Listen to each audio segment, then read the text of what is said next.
Hello दोस्तों, आप सभी का स्वागत है आपके अपने यूट्यूब चैनल आर्केडियन केमिस्ट्री में। आज हम लोग पढ़ेंगे क्लास 12th केमिस्ट्री, ठीक है। लेसन नंबर 4 हमारे पास, जिसका नाम हमारे पास केमिकल काइनेटिक्स, रासायनिक बलगतिकी, ठीक है। तो एग्जाम तो चल रहा है, ठीक है।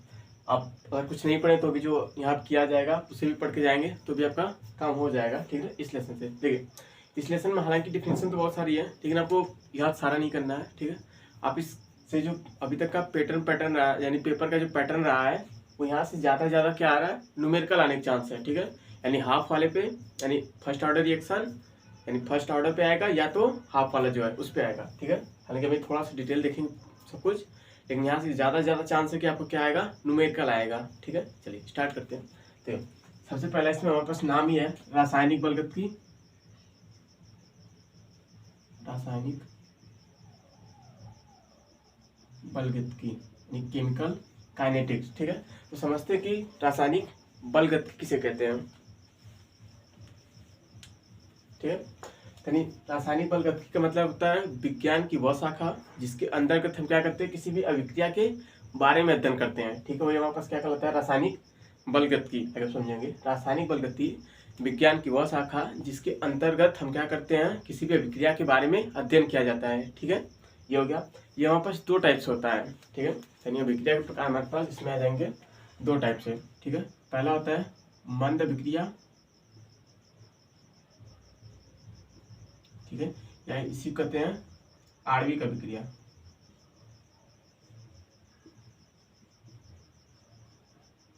ठीक है। दूसरा हमारे पास होता है तीव्र अभिक्रिया, तीव्र अभिक्रिया, या इसी कहते हैं हमारे पास आयनिक अभिक्रिया,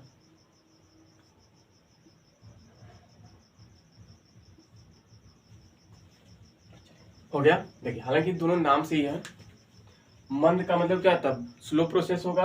आणविक का मतलब ऐसी अभिक्रिया जो अणुओं के मध्य होती है, क्या कहलाएगी, आणविक अभिक्रिया या मंद अभिक्रिया, ठीक है। डिफरेंस आप हालांकि हम बोल रहे हैं, आप नोट करना चाहे तो नोट कर सकते हैं, ठीक है, ध्यान सुनेंगे। देखिए, मंद का मतलब क्या होता है, धीमा होता है। तीव्र का मतलब क्या होता है, फास्ट होता है। और आणविक का मतलब क्या है, हुआ मतलब अणुओं के मध्य होगा। आयनिक का मतलब क्या होगा, आयनों के मतलब ऐसी अभिक्रिया जो अणुओं के मध्य होती है, वो क्या कहलाएगी, आणविक अभिक्रिया, या इसी का नाम क्या होगा, मंद अभिक्रिया, ठीक है। और ऐसी अभिक्रिया जो क्या लगती है, आयनों के मध्य होती है, ठीक है, तो क्या कहलाएगी, आयनिक अभिक्रिया, या हमारे पास तीव्र अभिक्रिया। आई होप आप समझे होंगे। और जो अणुओं के मध्य लगी उसे क्या कहेंगे, आणविक। अणुओं के मध्य इसलिए वो क्या होती है, मंद, यानी धीरे धीरे प्रोसेस होता है। जो आयनों के मध्य होती है उसे क्या कहते हैं, आयनिक अभिक्रिया, और वो कैसे होती है, तीव्र होती है, ठीक है। या तो नोट कीजिए, टेक अ स्क्रीनशॉट। इसमें हमारे पास छोटे छोटे 2-3 हेडिंग है, ठीक है, जिसे हम एक साथ आपको एक्सप्लेन करते हैं। इसमें सबसे पहला हमारे पास हेडिंग आता है अभिक्रिया की दर, अभिक्रिया की दर, या इसी को वेग कहते हैं, ठीक है। अब देखिए, दर का मतलब क्या होता है, दर या वेग क्या होता है ना, आप सुनोगे ना, जैसे इसके रेट इतना है, इसका दर यही है, तो इसका मतलब क्या होता है ना, यानी एकांक समय में, यानी यूनिट सेकंड में, यानी एकांक समय में हमारे पास जो अभिकारक होगा या उत्पाद में जो चेंज आता है उसे क्या कहते हैं, हमारे पास अभिक्रिया की दर कहते हैं। लिखेंगे, एकांक समय में होने वाले, एकांक समय में होने वाले अभिकारक तथा उत्पाद में परिवर्तन को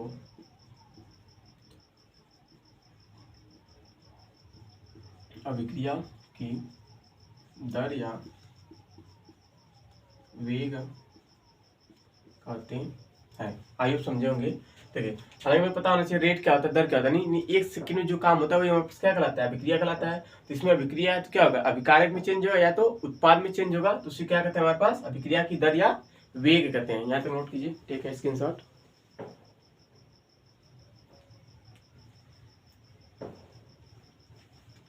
ठीक है। इसमें फार्मूला क्या आ जाएगा, दर बराबर अभिकारक या क्या आ जाएगा, उत्पाद में चेंज यानी में परिवर्तन बटा क्या आ जाएगा, समय।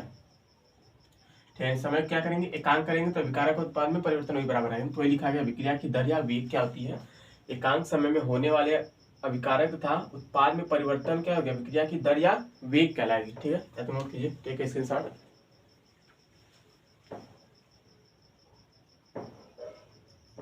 अगली हेडिंग हमारे पास इसमें अभिक्रिया की दर हो गया। उसके बाद अगली हेडिंग इसी के नाम से मिलता जुलता हमारे पास आ जाएगी, अभिक्रिया की औसत दर। औसत दर कहिए चाहे वेग कहिए, हो गया। अब देखिए इसमें क्या था, हमारे पास एकांक समय में था, हमारे पास दर देखा था। औसत का मतलब एक रेंज होता है, यानी इसके बीच में होगा, उसी को औसत कहते हैं। तो औसत का मतलब क्या आ जाएगा, एक निश्चित समय में। ठीक है, यानी लिखेंगे एकांक समय के बदले में क्या आ जाएगा, निश्चित समय में। निश्चित समय में होने वाले अभिकार तथा उत्पाद में परिवर्तन क्या कहलाएगा, उसका अभिक्रिया की दर क्या कहलाएगी,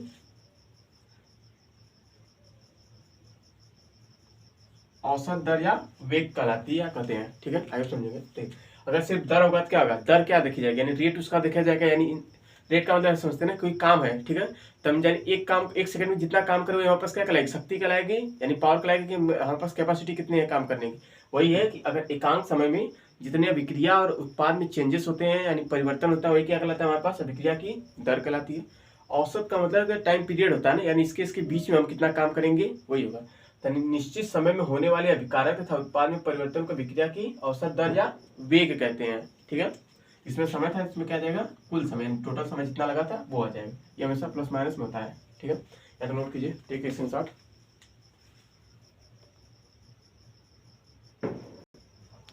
आई होप आपने नोट कर लिया होगा। अगली हेडिंग हमारे पास है इसमें, जो कि मस्ट हमारे पास अभिक्रिया की कोटि।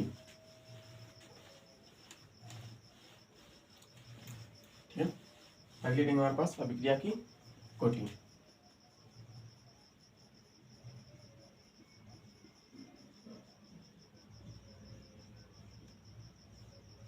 अब ध्यान से सुनते हैं, अभिक्रिया कोटि का आती है ना, यानी ऑर्डर हमें बताना है। देखिए, यानी किसी भी अभिक्रिया को प्रारंभ करने के लिए जितने अभिकारक अणुओं की आवश्यकता होती है उसे क्या कहते हैं, अभिक्रिया की कोटि, जो कि समय के साथ न बदले। ठीक है, यानी लिखेंगे किसी अभिक्रिया को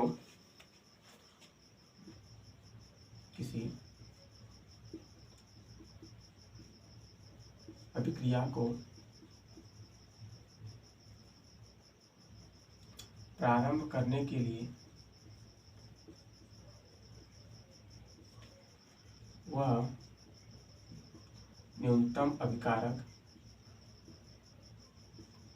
जो समय के साथ न बदले उसे अभिक्रिया की कोटि कहते हैं।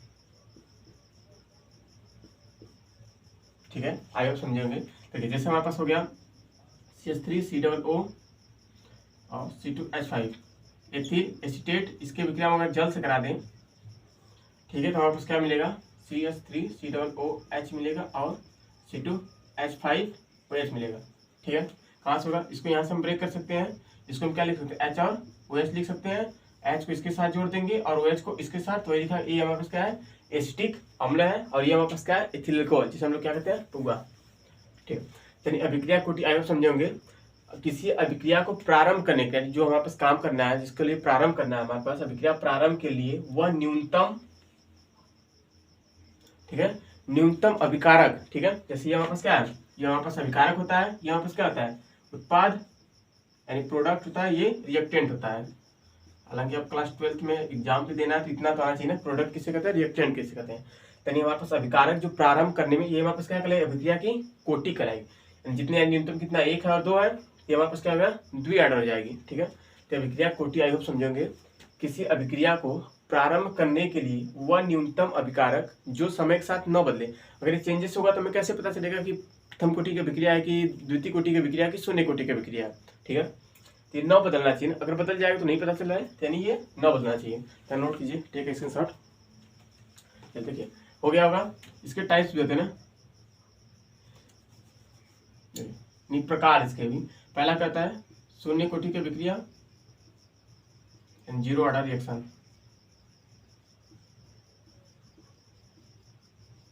ठीक है, पहला हो गया। दूसरा होता है प्रथम कोटि की विक्रिया,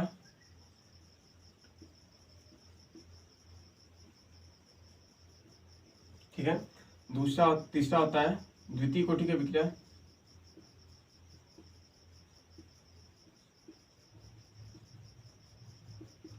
फोर्थ होता है। ऐसे करते जाएंगे ना, जितना हमें पढ़ना उतना हो जाएगा। यानी हमारे पास मस्ट, हालांकि जो क्लास 10th का 12th स्टैंडर्ड तक है हमारे पास, उसमें क्या हमें सिर्फ शून्य कोटि की विक्रिया और प्रथम कोटि की विक्रिया के बारे में ही अध्ययन करना है, ठीक है। हालांकि होती बहुत टाइप्स होती है, द्वितीय भी होती है, थर्ड होती है, फोर्थ भी होती है, ठीक है। ये हमें पढ़ना है शून्य कोटि की विक्रिया और प्रथम कोटि की विक्रिया। अभी देखेंगे क्या होता है, पहले यहाँ तक नोट कीजिए, ठीक है, स्क्रीनशॉट।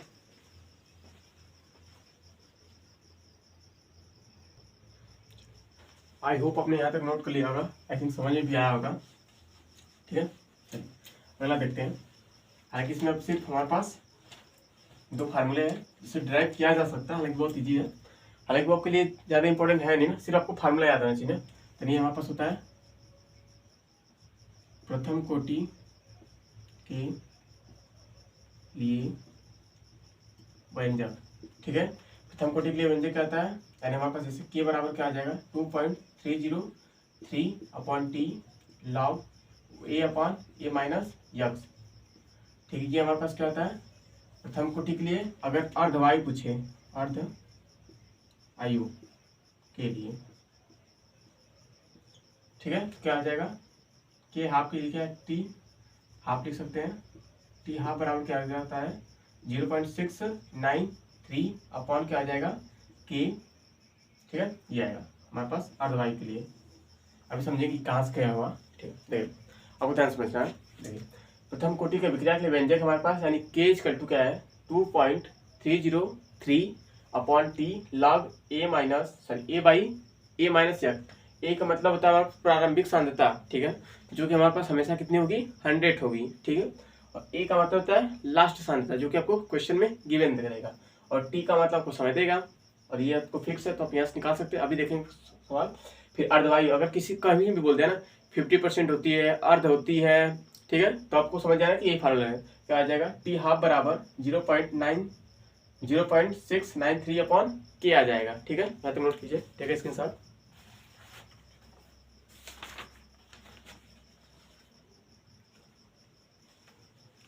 यही इस चैप्टर में हमारे पास यही दो फार्मूले हैं, जो कि इसी पे फार्मूले पे सवाल आनी है। अभी देखेंगे सवाल कैसे आती है।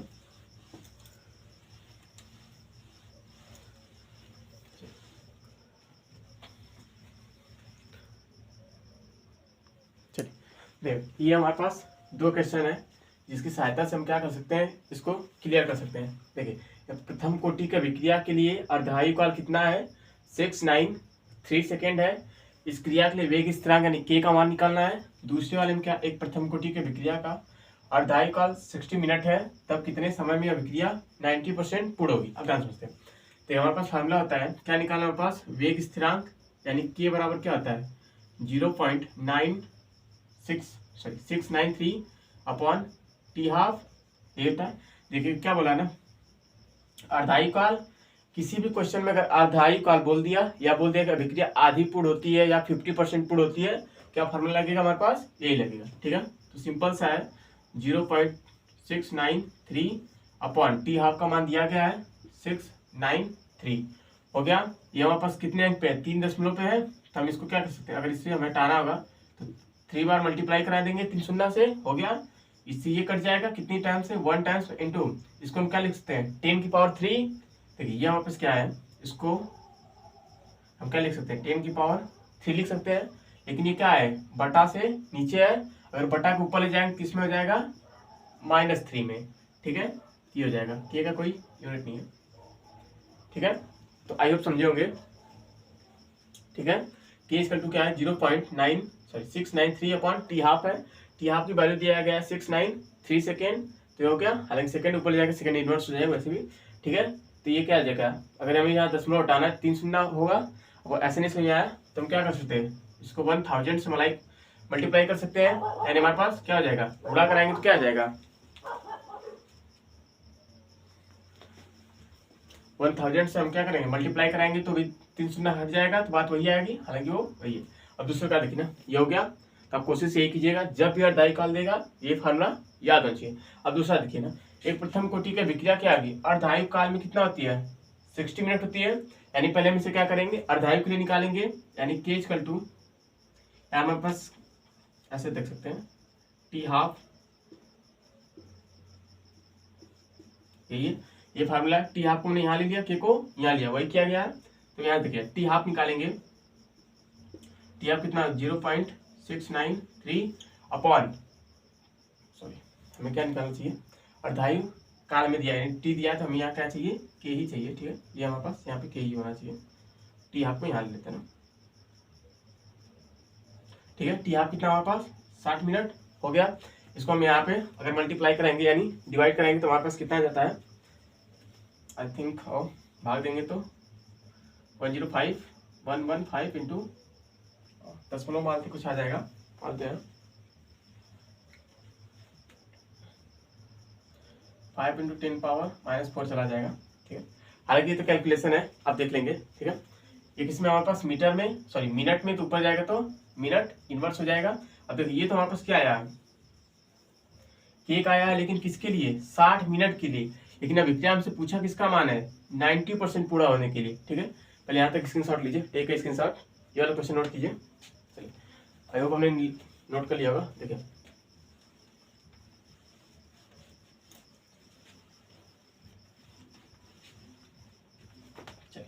ओके, ये तो हमारे पास इसके लिए क्या है, लेकिन हमारे पास के बराबर क्या होता है, 2.303 upon t log a by a minus a. ये हमारे पास क्या होता है, प्रारंभिक सांद्रता, जो कि प्रारंभ में कोई भी चीज का वैल्यू कितनी होती है, 100 होता है। देखिए के का मान हमारे पास आया यहाँ पे इतना, क्या आ जाएगा 115.5 into 10⁻⁻4 equal to 20303 upon t log a का मान कितना होगा हमेशा 100 अपॉन के 100 माइनस एक्स का कितना है 90 हो गया। अब सिर्फ हमें क्या करना है, सॉल्व करना है, ठीक है। सॉल्व करने के लिए आपको तरीका आना चाहिए, ठीक है, क्योंकि आपको पेपर देना आप ही को देना है, हमें तो देना नहीं, तो किसी भी तरीके से लिखें हम, ठीक है। हम यहाँ ले लें, इसको यहाँ कर लेंगे तो क्या आ जाएगा, टी बराबर 2.303, ये नीचे आ जाएगा तो 115.5 इंटू 10⁻⁻4 इंटू, ये देखिए लॉग 100 है, 100 में से कितना घटाएंगे हमारे पास 90 घटाएंगे, कितना बचेगा 10 बचेगा, 10 से इसको डिवाइड करेंगे तो 10 मान कट जाएगा। तो लॉग 10 का मान कितना होता है, आपको ये पता होना चाहिए ना कि लॉग 10 का मान कितना होता है, हमेशा 1 होता है। देखिए ऐसा नहीं, 100 है, 100 में से 90 घटाएंगे कितना बचेगा 10, 10 को 100 का कितनी बार काटेगा 10 बार में, लॉग 10 बचेगा, लॉग 10 का मान कितना होता है 1, यानी यहाँ से 1 ही आना है। अब हमें क्या करना है, इसी को हल करना है, तो टी बराबर जितना आएगा वो हमारे पास हो जाएगा।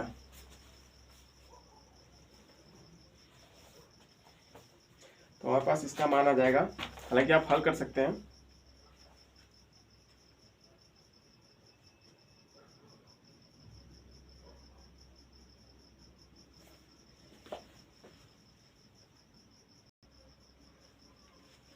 ठीक है। इसका हालांकि हल करेंगे कितना आ जाएगा 200 मिनट आ जाएगा। देखिए हल करने के लिए आपको ही हल करना है, उसका कोई मतलब नहीं। हालांकि यहाँ से थोड़ा सी इजी कर सकते हैं, इसको ऊपर ले जाए, ये माइनस में तो ऊपर क्या आ जाएगा प्लस में, ठीक है। यहाँ तक नोट कीजिए, टेक ए स्क्रीनशॉट।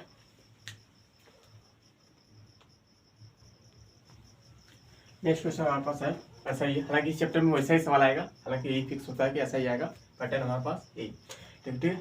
चलिए कि हमारे पास अगर क्वेश्चन थोड़ा बहुत कसर रह गई तो इस क्वेश्चन पे आप समझ सकते हैं। देखिए हमारे पास दिया गया प्रथम कोटि का विक्रिया का 50%, आपको ने पहले ही बोला था, अब विक्रिया में बोलेगा 50% या अर्धायु काल या आधा होती है, तो इसका मतलब हमारे पास टी हाफ लगाना है, यानी के बराबर क्या होता है 0.693 अपॉन टी हाफ। तो के इक्वल टू क्या आ जाएगा 0.693 अपॉन टी हाफ का मान कितना दिया गया है 10 मिनट, तो 10 मिनट हो गया। अगर इसको हमें क्या करना है भाग देंगे तो ये दशमलव कहाँ एक अंक और आ जाएगा, के बराबर क्या आ जाएगा 0.0693, ये क्या आ जाएगा मिनट इनवर्स में। आई होप समझे होंगे कि हमारे पास 10 है, 10 में भाग देंगे तो यहाँ ये दशमलव यहाँ पे, तो क्या यहाँ पे आ जाएगा इस अंक पे, तो वही लिखा गया है। देखिए उसके बाद बोला समाप्त होता है, तो 99% कितने में होगा, ठीक है।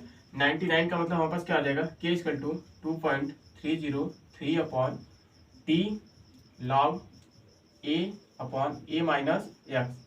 ये होगा k का मान हमारे पास यहाँ आया, t को हम यहाँ ले लें, k को यहाँ ले लें, तो t बराबर क्या आ जाएगा 0.303 अपॉन k का मान यहाँ से आया है 0.0693 हो गया, इंटू लॉग a का मान हमेशा कितना होता है 100, तो 100 माइनस कितना में घटाना है 99 हो गया। चलिए 99 को घटाएंगे क्या बचेगा 1, 1 का कोई मतलब नहीं, तो हम ऐसा लिख सकते हैं इसको t बराबर 30303 अपॉन 0.0693 इंटू 10 लॉग 100 का स्क्वायर हो सकता है। 100 को हम क्या लिख सकते हैं 10 का स्क्वायर लिख सकते हैं। देखिए लॉग में कोई भी वैल्यू, ऐसे हमारे पास लिखा है लॉग m की पावर n, तो अगर इसको बराबर करेंगे तो n क्या आ जाता है लॉग से पहले आ जाता है। ऐसे 2 क्या होगा बाहर आ जाएगा, फिर बचेगा क्या लॉग 10, लॉग 10 का मान कितना होता है 1, तो क्या हो जाएगा t equal to 202.303 upon 0.0693 into 2 क्या आ जाएगा, आगे बचा क्या हमारे पास लॉग 10, लॉग 10 का मान हमेशा कितना होता है 1 हो गया। तब क्या बचा हमारे पास सिर्फ कैलकुलेशन बची है, जो कि आप खुद से कर सकते हैं। 2 का इसमें मल्टीप्लाई कराएंगे तो कितना हो जाएगा 606.4 अपॉन 0.0693। इसे हल करेंगे तो आपका क्या आ जाएगा ठीक है। तो कमेंट करके आप जरूर आंसर बताइएगा, ठीक है। अगर थोड़ी मेहनत किए होंगे तो, नहीं तो फिर तो कोई बात नहीं। अगर लास्ट मोमेंट तक आए होंगे यहाँ तक तो कमेंट जरूर बताइएगा, क्योंकि पेपर आप ही को हल करना है, हमें तो हल करना नहीं है। या आप किसी से भी पढ़ेंगे तो वो तो हल कराएगा नहीं पेपर, ठीक है। तो आप आंसर जरूर कमेंट करके बताइएगा। वीडियो आपको कैसी लगी एक कमेंट और एक लाइक जरूर कीजिएगा। अगर चैनल पर पहली बार है तो चैनल को सब्सक्राइब कर लीजिए। आज के लिए इतना ही। कल लेक्चर में हम मिलेंगे जिससे हम लोग पढ़ेंगे इलेक्ट्रोकेमिस्ट्री, या तो फिर इम्पोर्टेंट जो हमारे पास आ सकता है ना। देखिए जरूरी नहीं कि हम जो बोले वही आएगा, ठीक है, लेकिन ट्राई कर सकते हैं, एक्सपेक्ट लगाया जा सकता है कि यही पैटर्न रहा है तो इस बार भी यही पैटर्न रहेगा, ठीक है। तो कल आपको केमिस्ट्री का जो हमारे पास मोस्ट इंपॉर्टेंट क्वेश्चन हो सकता है उसको हम आपको बता देंगे। आज के लिए इतना ही, थैंक यू।